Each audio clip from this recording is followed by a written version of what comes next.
Yiro and Johnny officially formed a team for the second stage of the Steel Ball Run. Meanwhile, at the crime scene, Mandom Tim suddenly appeared. He casually threw out his lasso and pulled back a bouquet of flowers. Then he presented the flowers to Steele's wife. After letting out a regretful sigh, he returned to his horse. Steele couldn't understand why the sheriff trusted this man. But the truth was, Mandom Tim was not just a racer. He was also a cowboy with a strong sense of justice. He often helped the sheriff capture wanted criminals. And now, Mandom Tim arrived at the crime scene and began investigating. After seeing the strange method used in the murder, he remembered an old legend. According to Native American legends, a meteor from the Big Dipper once fell into this desert. After that, the land became known as a place of corruption and curses. Anyone who entered this area would gain mysterious powers, but also suffer from a terrible curse. There was once a person who managed to escape from that place, but after returning home, he killed everyone around him and eventually took his own life. Steele still doubted Mandom Tim's abilities, but Mandom Tim simply pointed at the hoofprints on the ground. Using his experience, he quickly found the tracks left by the most aggressive horse, and that horse was most likely the killer's horse. Not only that, Mandom Tim also discovered a bottle near the bodies. There seemed to be something inside. After looking closer, he realized it was a button. He immediately threw out his lasso and pulled it back. Steele thought he had failed, but in reality,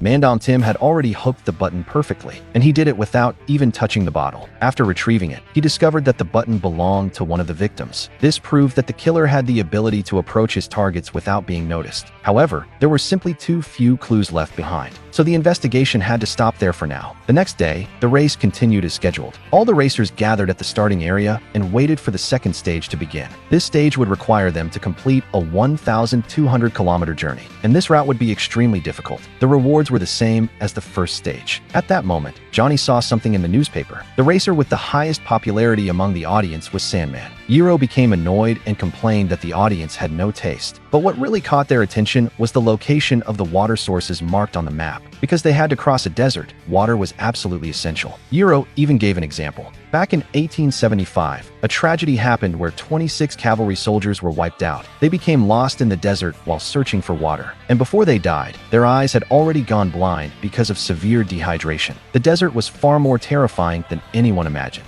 Meanwhile, Johnny was still thinking about the feeling of the spin. And at that moment, the second stage of the race was about to begin.